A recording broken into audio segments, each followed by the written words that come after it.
Roll call, please. Director Cameron Cepeda. Director Hartfield. Present. Director Henderson. She's here virtually. Director Hobbs. Present. Director King. Present. Director Knight. Present. Director McAlpatrick. Present. Director Mechanic. Here. Director Miller. Director Myers. Director Niebrick. Present. Director Schisler. Here. Chair Vieira. Here. Director Williams. Here. Director Wallstall. I know. I didn't see him online. You do have a quorum. Thank you very much. Okay. Next is public comment. The HART Board of Directors welcomes comments from citizens about any issue or concern. Your opinions are valued in terms of providing input to the board members. When addressing the board, comments shall not be directed against any board member or staff individually, but rather at the issues. This provides a mutual respect between the board members, staff, and the public. The board has set aside 30-minute period in the morning for public comments as stated in HART Board Policy 210-4A. Speakers may sign up to speak either in person or virtually at meetings by contacting the board administrator at jacksond2@gohart.org before 5 p.m. the day prior to the meeting. Speakers may sign up in person the day of the meeting. The chair will call on speakers by name in the order in which their requests to speak have been received. When addressing the board, please state your name and speak clearly. Up to 3 minutes are allowed for each speaker. Please refrain from any discussions on any matter brought up during public comment to board members until after all public comment has been completed. Ms. Jan McLean, our board counsel, also has a statement. Good morning, Mr. Chair and board members. Moving forward, those speakers for public comment wishing to have documents provided to the board, sufficient copies must be brought by themselves by the speaker for distribution. The copies, which should be identical, will be handed to staff at the time of sign-up for distribution when they are to speak. A minimum of 20 copies for board member, CEO, clerk, and board counsel must be provided. If copies are not provided, none will be made, but one can be provided to be attached to the minutes of the meeting going forward. Thank you. Thank you very much, ma'am. We appreciate it. We will move to comments. Let's go ahead and begin, if we may. We have Mr. Charles Loeb, who is here, who has signed in to speak. Welcome to WebEx. Oh, you're fine. Okay. You're Your fine. entry. We have to pause for reconnection. Yes, about 2 minutes. So go on your iPhones, please. Just kidding. Thanks. Enter your key.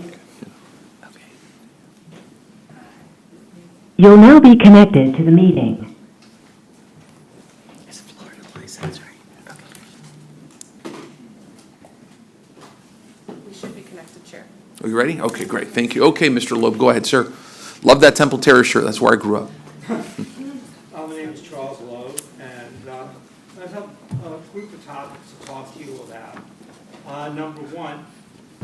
Number one, the what I call the check is in the mail topic, and that is that check, if I ever see it from Richmond, Virginia, you all will get it. It belongs to you, as far as I'm concerned. And I did want to mention that to you. Of course, I have not yet seen that $100 check. Number two, I did want to mention about AMSCOT. It's in the for people who ride the buses. It is in the process of trying to get it so you can deal again with AMSCOT, so people can recharge their cards at local AMSCOTs, from what I understand about this, because I did bring this up before, and I did want to let you know it's in the process. Number three, I did want to mention about the City of Temple Terrace's birthday party on May 3rd. I was kind of hoping that if we can't get sunshine, maybe we can get our HART Plus buses to be able to take people over to the festival of events, people who normally would be shut in. Number four, I have some projects on mind for when the stadium opens between USF and the City of Temple Terrace, including a shuttle bus to 56th and Fowler, about expanding that in the 2050 study, the premium transit thing, some route adjustments for the 48. Finally, I did leave some copies, and I did not know about the new policy then, with the secretary. It's 4 easy steps how you all can make some money and get ridership all at the same time on all your routes. I think it's very simple. I thought about it. Thinking about it, keep simple again. So I hope you all will implement it. And I hope for other systems that would need the help, there will be a good model for the American Public Transit Association. Thank you all, folks. Thank you very much, sir. We appreciate you. Next is Bishop Michelle Patty.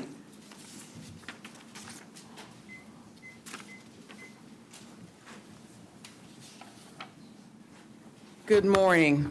My name is Bishop Michelle B. Patty. The last time I spoke before the board, it was concerning the violation of the HIPAA law. From my understanding that is no longer taking place, which is a good thing, and that Ms. Kelly White has abruptly left the agency. I don't know why. But my concern is still the fact that Ms. Anitra Drummond on October the 16th was fired because she would not give her personal information about her diagnosis, which was a direct violation of the HIPAA law. So I would like for whomever to look into reinstating this young lady, because that was a violation. You all are no longer practicing it, so that let people know that this was something that was egregious to the drivers, and it should never have happened, and it should never happen in the future, because that's a federal law that protects a person. As long as they're giving you a doctor note or giving you sufficient information, you're not entitled to know what they went to the hospital or doctor for. So with that being stated, I would like for whomever to look into rehiring Ms. Drummond, who was fired because she exercised her due diligence, her rights not to provide that information. Thank you.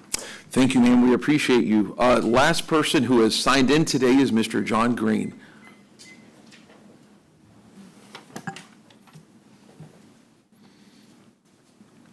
Good morning. While I pondered this morning on what to say today, I just want to take this opportunity to say that the President of the United States has set a tone for the United States. And it's obvious for me that white will be the controlling face of America, along with the dismantling of DEI. With that being said, there's people and organizations who's trying to silence me here in the Hillsborough County area for speaking my truth to power, which is going to continue.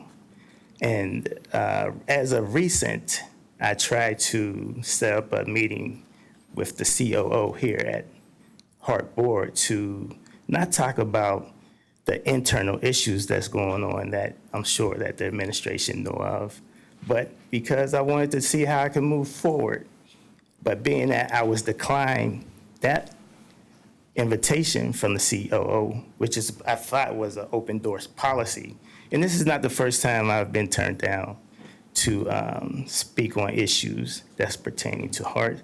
But now that I know what the tone is here in terms of the public and as a tax-paying citizen, I can move on. I can move forward on continue to talk about the issues that goes on here at HART. Right? So with that being said, also you have a dispatcher. I think his name is Ahmad, right? He's been consistent in his diligence in trying to do harm to the African-American employees here, right? It's consistent. Y'all know it's consistent. He has write-ups. He's been having write-ups. This needs to be addressed. He needs to be fired, and he needs to be gone. Thank you. Thank you very much, sir. Is anyone else here for public comment today, just to make sure I don't miss any? Okay, go ahead, sir. After this gentleman, is anyone else here? Okay, thank you. Go ahead, sir. My name is, good morning, Michael Morning. Burnett. I'm just going to tell you what happened before we voted on this contract. right? So the workers was told that they want to get $1,000 plus retro from January the 16th. That's what the workers was told.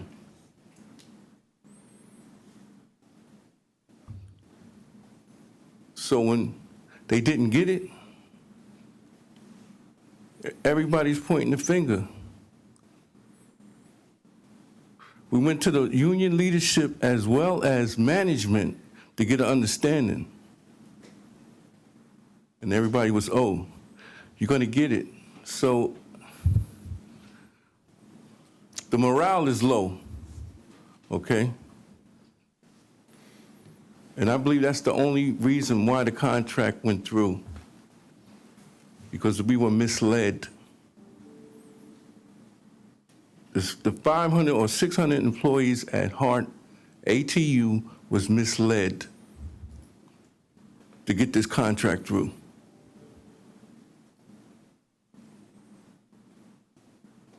So maybe y'all can open up an investigation on that.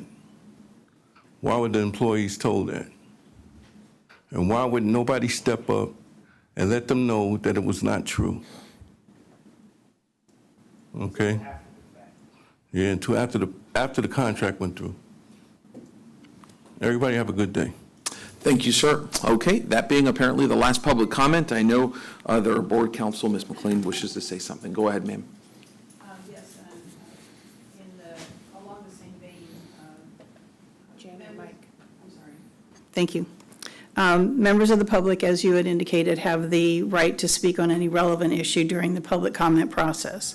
I do want to caution, we have some new members, and also just to refresh others' memories, however, that certain items may be rooted in contract, pending legal recourse, or prohibited by board's policy, which prohibits the involvement by this board in the normal employer-employee relationship between the CEO and any other employee or employee union of HART. While the public could address those matters, which we have heard here this morning, board members are advised not to discuss them during this meeting.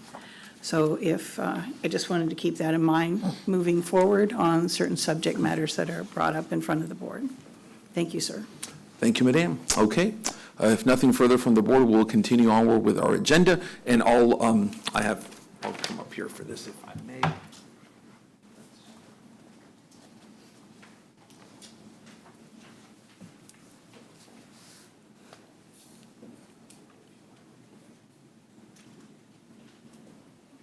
Excuse me, Chair, this is Board Member Gwendolyn Henderson. I did not hear the roll call this morning, so I just wanted to indicate that I am present. Thank you, Councilwoman. Appreciate that very much. Okay, it is my great pleasure to have here today Mr. Guadio Nex Falero Ramos, who's here for his achievement with the Florida Triple Crown Rodeo. He's joined here by his wife, Tiana, his son, Jayanes, and his daughter, Tia Yanis, who's here, and Mr. Falero Ramos is here. And do you have the trophy as well? Yeah. Bring it up, why not? It's kind of cool.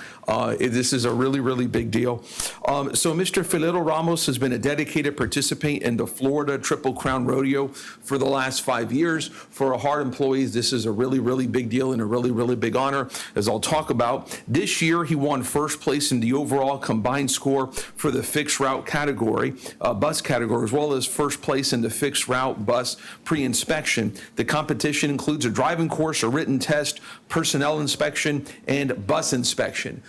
So there's a lot of work that obviously goes into this. His exceptional performance earned him the chance to represent Florida at the International Bus Rodeo, taking place in April 4th through the 8th in Austin, Texas, where he will compete against the best throughout the United States of America. So you get to go to Austin, Texas, and the words Texas and rodeo go together. Them are fighting words. You know what I'm saying? So that's kind of cool. We commend him on his win and for being a dedicated and committed public servant who helps HART achieve their mission every single day. If y'all haven't seen the video, have any of y'all seen the video where he won? It's check it up. It's really cool. There was a lot of joy at that table, and David Santos was there. And if you listen very closely, you can hear him. No, I'm joking. He was like yelling and all that stuff. People were very, very excited. But again, we wanted to honor this wonderful gentleman here today because of everything that this means to our HART staff and our everyday HART workers. And so we really look forward to seeing you in a little more than a month in Austin. You ever been to Texas before? No. That's cool. I've been to Austin one time, and it's a weird city. It's cool, but it's weird, but whatever. So based upon this, it is our great pleasure. This is from Tampa City Council. We voted to give you, sir, a Tampa City Council commendation for this, because this is really, really cool. So again, HART is very proud of you. Tampa is very proud of you. Dios te bendiga. Thank you, buddy. Thank you.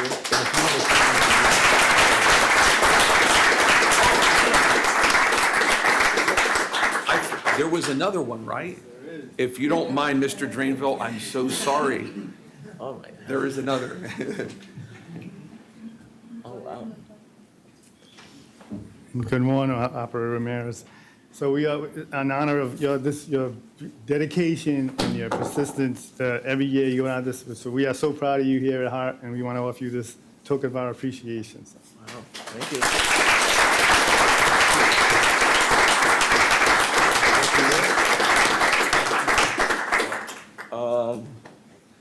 Wow. I'm not the person to talk. I want to say thank you, everybody. It's been grateful, an honor to take this from you guys. It's very important to me. I appreciate it. Thank you.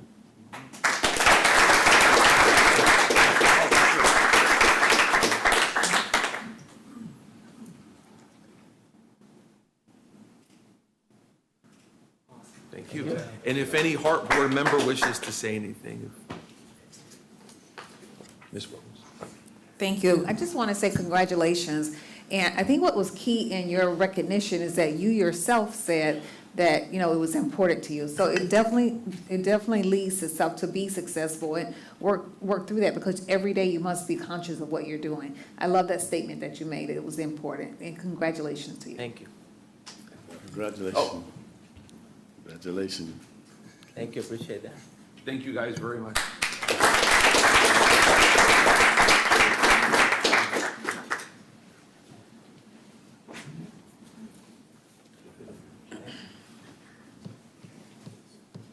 Gotta run back, so I don't think we'll have a quorum.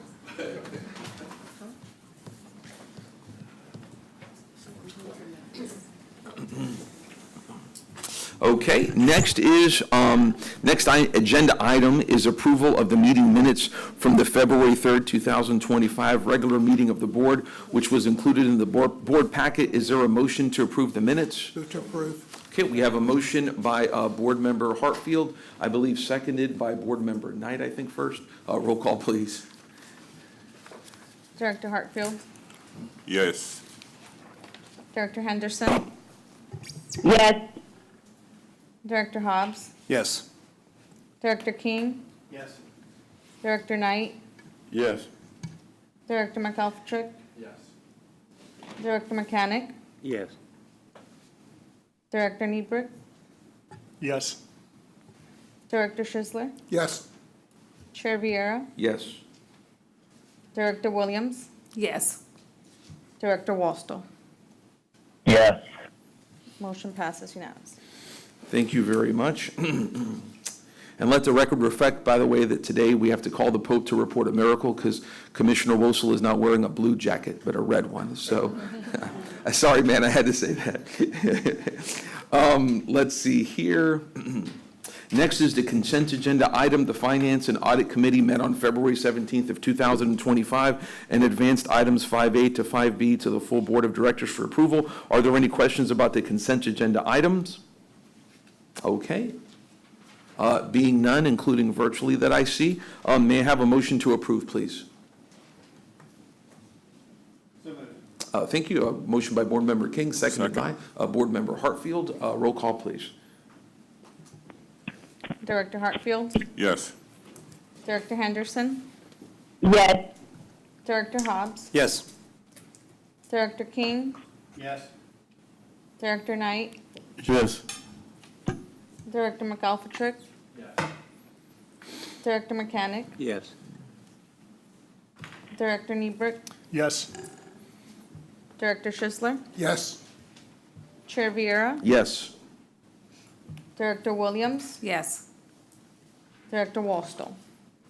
Yes. Motion passes unanimously. Thank you very much, Board. Next, we will review the board action item with a presentation for Resolution R2025-03-10. And Mr. Drainville, if you could introduce the item, sir. Thank you, Chair, and good morning, board members. So HART contracted with Cherry Becker LLP in fiscal year 2022, performing auditing activities and providing financial statements as required by law. Staff from Cherry Beckett have worked with HART to produce an annual comprehensive financial report in your document in packet for review and acceptance. Ms. Lauren Strope will share the audit highlights.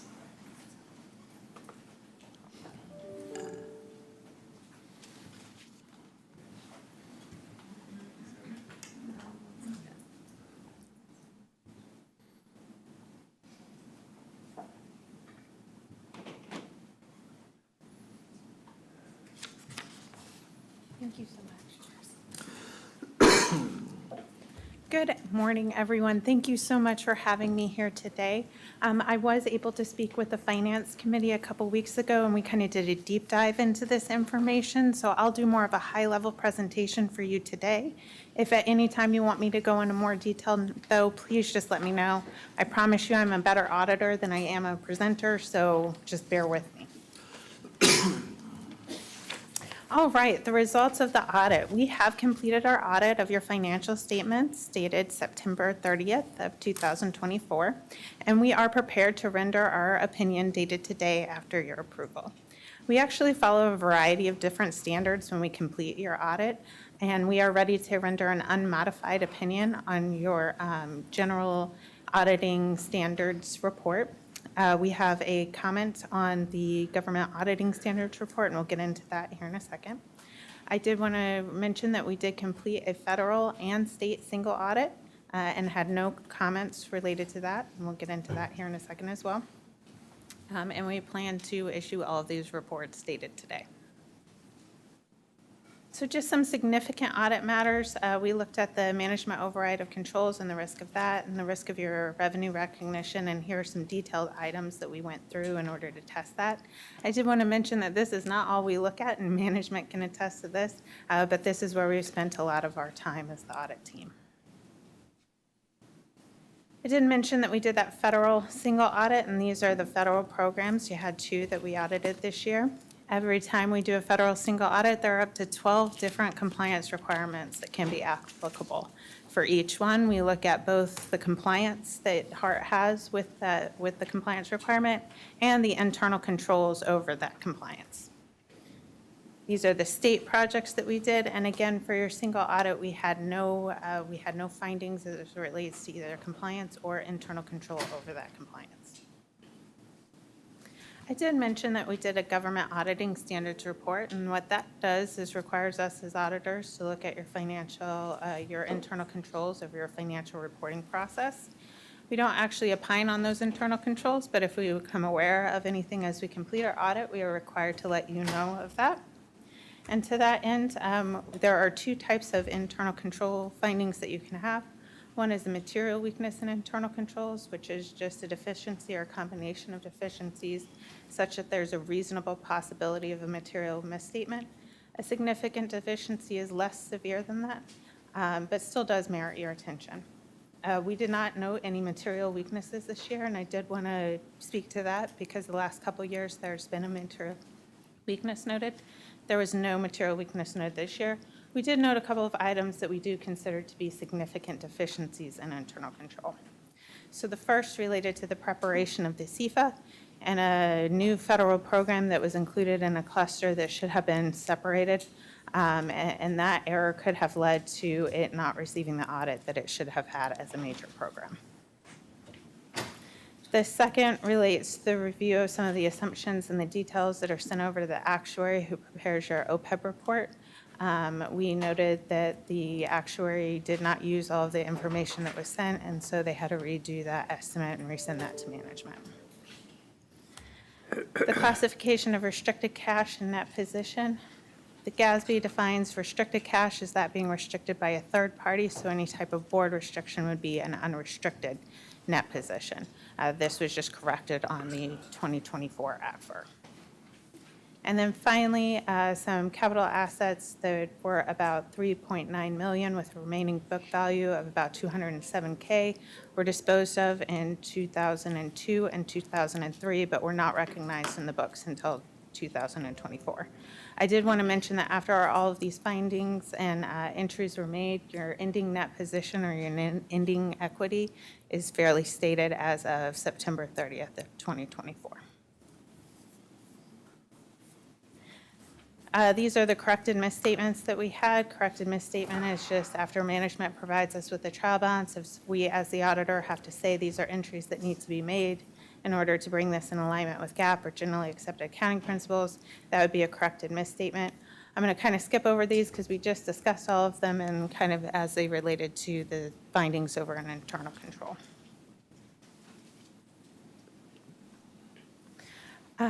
All of the significant accounting policies that management has used are described in Note 2 of your financial statements, and there were no new accounting policies or pronouncements adopted this year. As far as related party transactions and relationships are concerned, we did not become aware of any as we completed our audit that were not only told to us by management, and also the authority does not have any significant related party transactions or relationships as noted in the accounting standards. To that end, there are no significant or unusual transactions in your financial statements for the year ended 2024 that I need to bring to your attention today.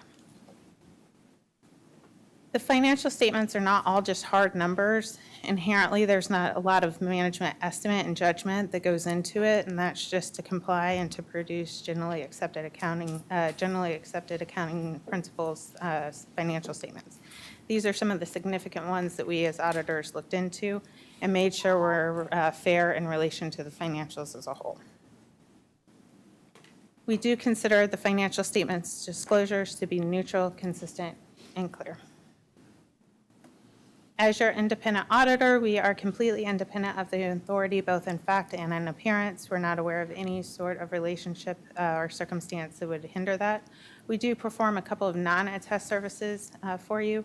Non-attest just means non-audit, and that includes things like the completion of our section of the data collection form or the apples-to-apples comparison of all your federal dollars.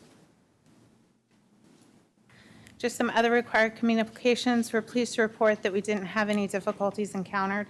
Management was fantastic in getting us what we needed so that we could complete our audit very timely. We did not have any disagreements with management. We as auditor did not have to consult with anyone outside of our engagement team to complete our engagement. We will get a management representation letter that will be dated today, the day of the report.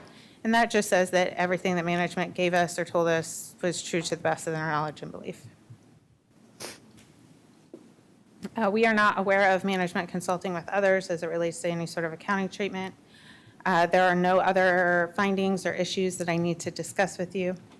As far as fraud and illegal acts, we do not audit specifically for fraud, but obviously we have a heightened sense of awareness of fraudulent acts as we complete our audit. And we are required to talk to members of the board and those management and those throughout the organization of their knowledge of fraud or illegal acts. Nothing was brought to our attention during those conversations. Had something been brought to our attention, we would have either worked in procedures to address that risk or come directly to the board. There are no events or conditions that indicate a substantial doubt about HART's ability to continue as a going concern entity. Just some other matters. Your ACFR contains a lot of other information other than just the basic financial statement. You have required supplementary information, and if that wasn't enough, some other information. So these boxes just tell you exactly what my job as an auditor is related to that information. With that, there are some upcoming financial reporting changes, and we'll be in discussions with management about how they can hit the ground running and make sure that those are implemented properly in the next financial statements. And with that, I will be quiet and let you all ask any questions that you might have. Thank you very much for that, ma'am. We appreciate it. Any questions from the board, either in person or virtually? Okay. Thank you. Thank you very much. Okay, may I have a motion to approve Resolution R2025-03-10 and receive and file the year ending, fiscal year ending September 30, 2004 annual comprehensive financial report? Motion by Board Member Schisler. Second. Second by Board Member Hartfield. Roll call, please. Director Hartfield, Yes.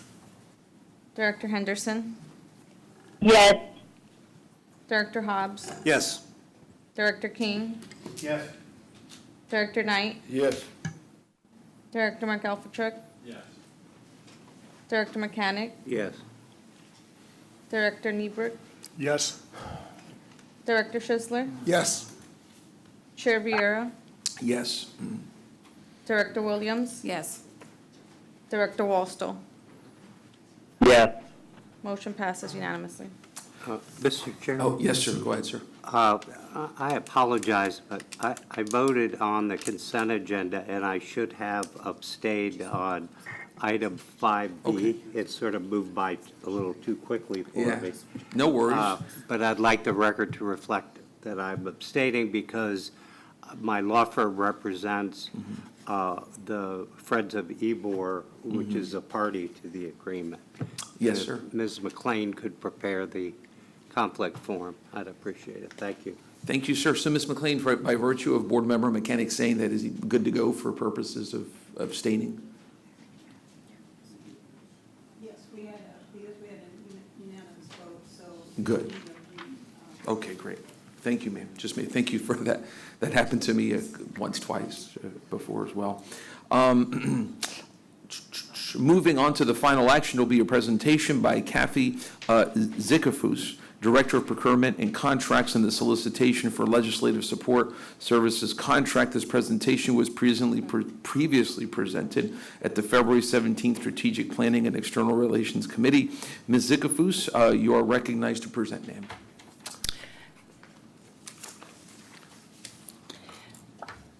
Good morning, Board Chair, Board members, and Mr. Drainville. I'm going to go through the slides.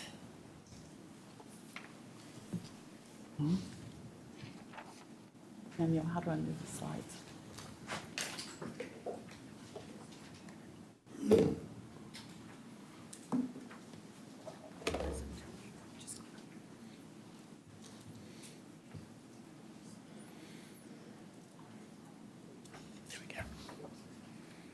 Okay.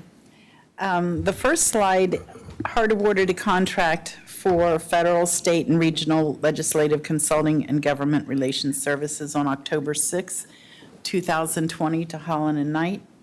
The contract expires September 30th of this year. HART conducted a single solicitation.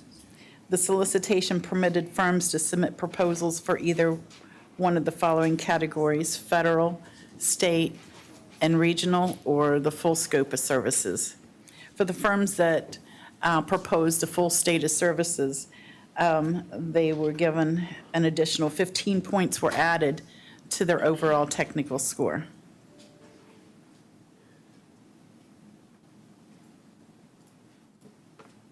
Key actions is for the upcoming solicitation. And get my, so some of the key actions is to advocate for funding and grant opportunities, assist HART in identification of new funding sources, develop and implement strategies for securing federal, state, and local funding for priority HART projects, developing and implementing strategies on key regulatory issues for HART, assist HART in development and implementation of annual short and long-range legislative agendas, actively monitor the development of transportation-related legislation, regulations, or policy directives at the local, regional, and state and federal levels, actively coordinate HART legislative activities with other entities such as APTA, TPO, and FPTO regional governments.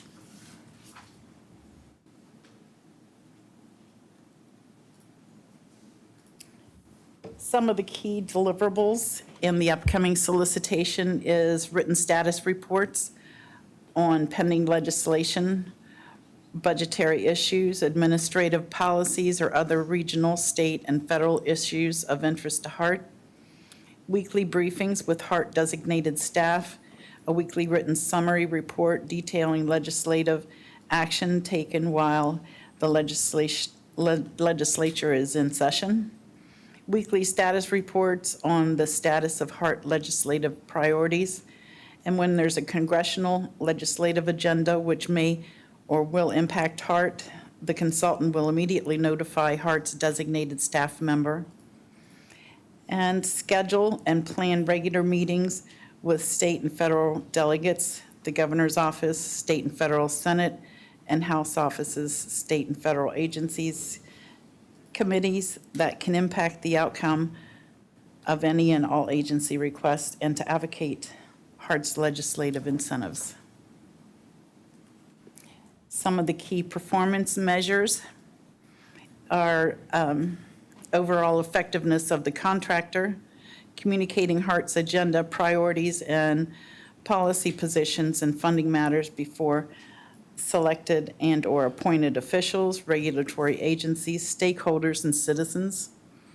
Timeliness, frequency, and quality of experience in development and implementation of HART's annual, short, and long-range government relations agendas.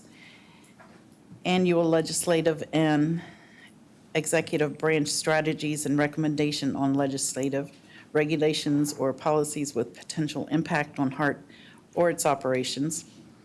Advocating for HART adopted policy and funding priorities require reports, legislative updates, presentations, and other communications with HART. Timeliness, frequency, and quality of assistance provided to HART, securing grants and other funding for HART's projects and programs.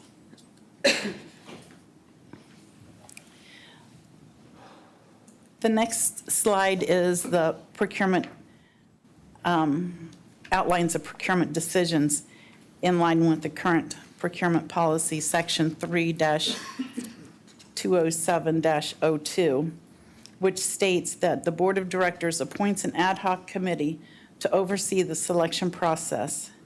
This committee has historically been comprised of one member of the HART Board of Directors and staff. At the Strategic Planning and External Relations Committee on February 17, 2005, a recommendation was formed to appoint Directors King and Director Schisler to the ad hoc committee. We appreciate them volunteering to serve on the evaluation committee. I do want to draw to the board's attention to the fact that if we have two members of the board on the ad hoc committee, every discussion, conversation, WebEx, or meeting must be publicly noticed, public comment allowed, and meeting minutes must be taken. The board may decide to limit the board's participation to one member, which would allow for less complicated participation in the committee. So today, the board will select the ad hoc committee to oversee the selection process. We'll recommend the solicitation method.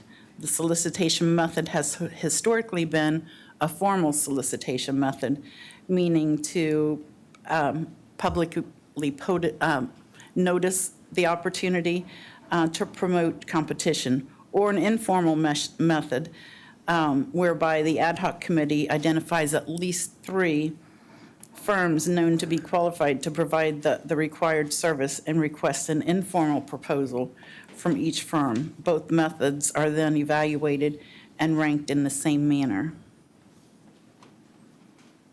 And the next slide is the procurement timeline. So this month in March, we'll do the board will approve the procurement strategy. The board will appoint an ad hoc committee to oversee the selection process, and the solicitation will be issued later this month. April 2025, proposals will be reviewed and scored by the evaluation committee. June 16th, 2025. Strategic Planning and External Relations Committee will receive recommendations of the approvals to go to the board. And July 21st, 2025 is the board meeting. The vendor presentations will be made to the board, and the board will review and approve contract award. Any questions? Any questions? Okay, thank you very much, ma'am. And, okay. Thank you for the presentation. In summary, today, the board will need to consider a recommendation of the Strategic Planning and External Relations Committee to appoint ad hoc committee for legislative consultant and government relations services. As noted by staff, having one board member on the committee will alleviate the need to publicly notice every discussion and meeting held by the ad hoc committee. Also today, the board will need to take action on solicitation method, formal or informal. Staff recommends a competitive formal process and contract terms that would be 3-year base and 2 optional years as recommended by staff. May I have a motion to approve staff recommendations as presented? Or is there any discussion?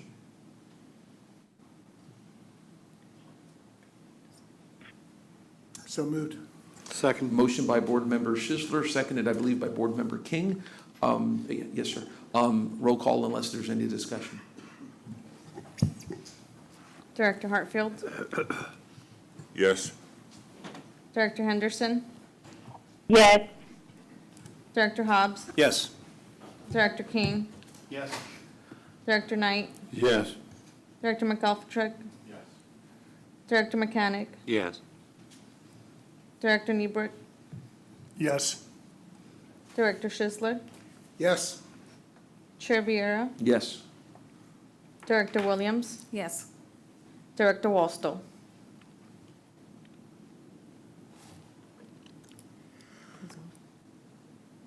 Motion passes unanimously. Thank you very much. Mr. Drainville, you're recognized, sir, for our CEO report. All right, thank you, Chair. So starting off with the legislative update, HART continues to pursue funding for its HART Integrated Services Campus, or heavy maintenance campus facility. HART has now 2 sponsors for its funding request. Representative Valdez has filed for HART a request for $5 million, and Senator Rouson has submitted on the Senate side. So we're just waiting for that to be published. Moving on to the financials, the fiscal year 25 anticipated application activity, or the AAA, was submitted on February 14th. The AAA is a document that identifies all planned applications to submit to the Federal Transit Administration for the fiscal year. The first quarter fiscal year FY 2025 federal financial reports, or FFRs, and milestone progress reports, MPRs, were completed on January 30th. There were 14 FFRs and 14 MPRs. The Budget and Grants Department would like to thank all staff for completing their MPRs in a timely manner. The 2024 NTD annual report was submitted on January 31st. The FTA uses the NTD data to apportion funding to urbanized and rural areas in the United States. Transit agencies report data on several key metrics, including vehicle revenue miles, vehicle revenue hours, passenger miles traveled, and unleased passenger trips, and operating expenses.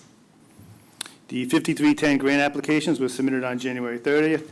The operating funding request was for $3,500,000 to enhance HART's growing customer choice voucher program. The capital funding request was $1,097,824 to replace 7 paratransit vans that have reached their useful life. The Budgets and Grants teams collaborated with fleet maintenance operations and other teams to complete these applications. The FEMA deadline for February 14 has been met for the submission and filing of all claims for reimbursement related to Hurricane Milton. Currently, HART is engaged in a number of audits: the Florida Office of Inspector General, Financial Management Oversight, or FMO, follow-up review, and the FTA 2025 triennial review. The review assesses management practices and program implementation to ensure that the FTA programs are administered in accordance with the FTA requirements and are meeting the program objectives. Staff gathered all requested records for the preliminary review and will be expecting follow-up from the auditing group.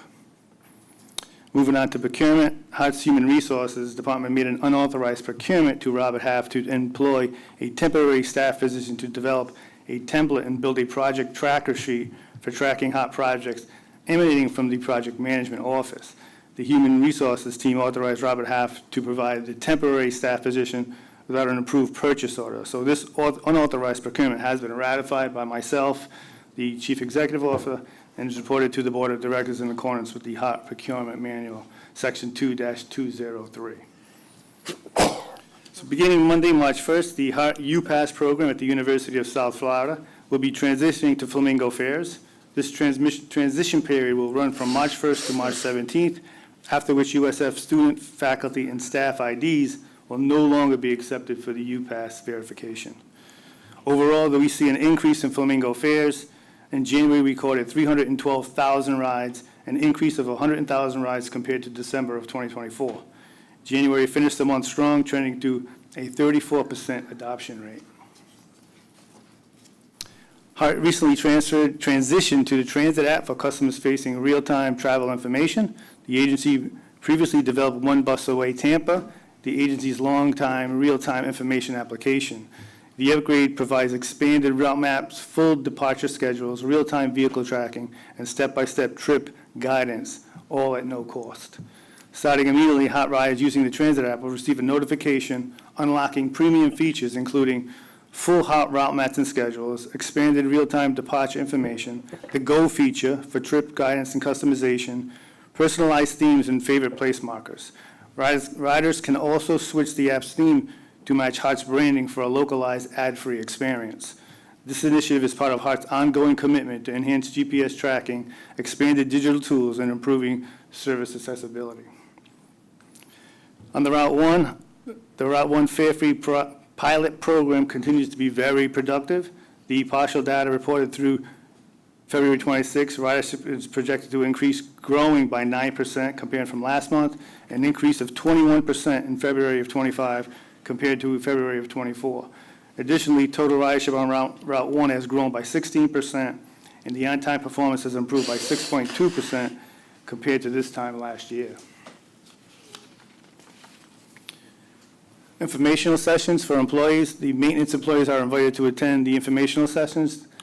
They have opportunity to submit their questions in advance. All employees will vote on the submitted questions, and the maintenance directors will answer the top 5 questions during their March 5th informational session. Service planning. The planning and scheduling team conducted both 30-day post-markup listening sessions and held an internal workshop regarding proposed changes in the HART's Comprehensive Operations Analysis, or COA, on February 4th. Operators and staff had the chance through these venues to give back feedback, short-term and long-term schedule and route changes. And community engagement. HART's community engagement team is finishing up their last week of the 2025 Black History Tours that have been visiting schools with a specially wrapped bus during all the February throughout the county. Today they'll be at the 13th school with 2 more to go, which has reached over 3,000 students so far. For the majority of these kids, it's their first time getting to step inside on a HART bus. After the tours, the wrap bus will be put back into service for the rest of the year, and all of our buses have the designated seat for Rosa Parks. A big thanks to our maintenance, facilities, and OCC teams who have been prepared this bus for each visit to represent HART well. This year's theme was Moving Through Transportation, which featured former HART employee Michael Stevens, who is the first African-American CEO at the Tampa International Airport. We also featured Carmen Turner, the first African-American CEO at Transit Agency, whose granddaughter recently reached out to us with the following message. My name is Kendall Turner, one of Carmen Turner's granddaughters. I am moving into Tampa in April and happen to check out your website for transit options. I was ecstatic to see my grandmother's photo on your website in bus design. What an incredible recognition. I have lived in D.C. my whole life, and seeing her photo on the website is an incredible reminder that I am making a great decision to move to Tampa. And that concludes my report. Thank you, sir. Very nice. Any questions for CO Gringo? Okay. Thank you very much. And And again, I may have said something about this with Michael Stevens, just I was thrilled to see him on the bus. And if y'all don't know Michael, the new CEO of, or forthcoming, I guess, CEO of Tampa International Airport, he's a great guy. And I always tell folks he's the one that convinced me and put me over the edge to run for office. So I don't know if I should thank him or blame him, but, but he's a wonderful guy. I would encourage folks to reach out to people in Tallahassee that y'all may know, elected officials, et cetera, obviously with session. And I wish everybody observing this month a happy Ramadan. And that's it, nothing else. HART Board Council's report is next. Ms. McLean, if you have anything, ma'am. I have nothing to report, but I do want to, well, I guess I do. I had offered through email individually to board members that had expressed an interest to do a refresher discussion on sunshine and public records law. And I heard back from 2 of our board members and have had conversation with. If anybody is still interested in that, please let me know individually, and we'll schedule a time and have that conversation. We can do it virtually. That seemed to work out really well. So just wanted to let everyone know that's still available to them. And other than that, that would be all I have this morning. Thank you. And I would urge any and all board members who want to refresher or get to know better on it, because we are subject to public records, sunshine obviously, but public records. So if you send anything, an email, a communication that something to do with your position, et cetera, it is a public record. So we've dealt with that in the city, so don't want to be there, trust me. Next is, and thank you for that, HART Board Committee reports are provided in Section 11. Reports from HART Board representatives are provided in Section 12. Information reports are provided in Section 13. Is there any old business? Is there any new business? Yes, ma'am, Ms. Williams. Thank you so much, Chair. One of the questions I have about the new format for speakers that are coming in 3 minutes, do we have a template, or what, is there something that went into effect already? And those folks that know, I just was a little kludgy on that. And that's a great question. So we had originally done something where if it was on the agenda, you could speak at the beginning of the meeting. I had requested that we switch it to having 30 minutes at the top of the meeting, regardless of whether or not it's on the agenda, just because you have people, you have potentially employees who want to come here, and I don't want to have them wait for an hour and a half. So that's what we have. And we should fit it within the 30 minutes. If we run 10 minutes over and we have a lot of people, I don't care. I'll allow it. I'm fine with that. So that's, is that a correct statement? Or, yeah, that's, if that answers your question. Yeah, it does. Thank you. Yes, ma'am. Oh, yes, sir. Go ahead, sir. Quick report, Mr. Chair. So on behalf of the board, I attended the Tampa Chamber's benchmarking trip, and I had an opportunity to interview the CEO for the Dallas-Fort Worth mass transit system. So a couple of quick notes that I wanted to share with the board.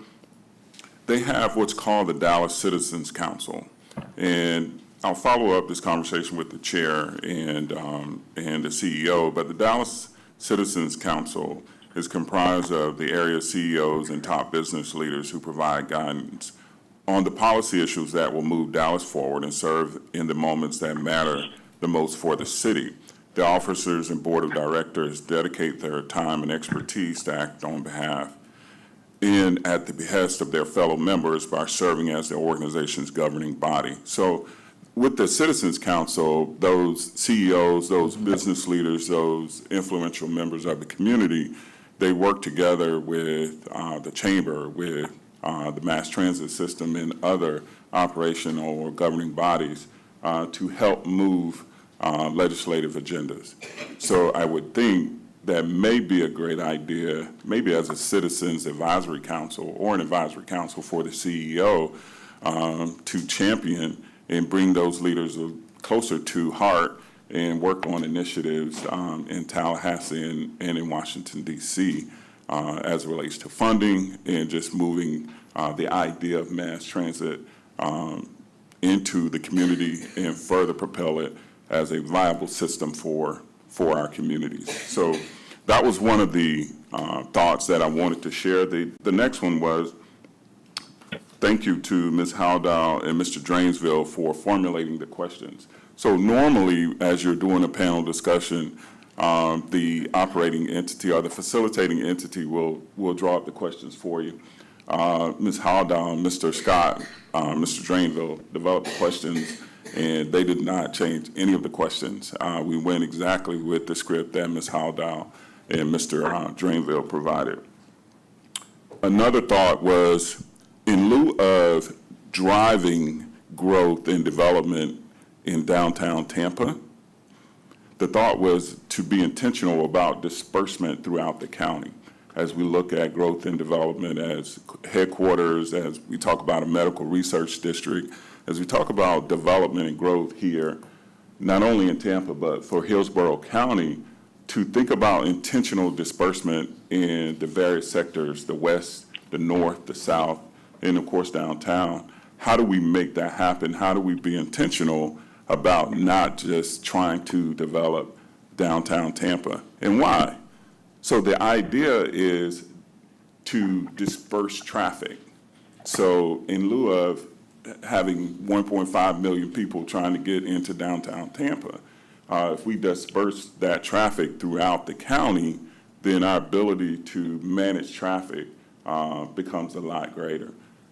And utilizing our various transportation mediums such as light rail, maybe bus transit, and so forth, it becomes more viable for us if everyone's not trying to get through the malfunction junction, which is being further developed or redeveloped, but thinking about thoughtful ways to disperse traffic here in the city and in the county.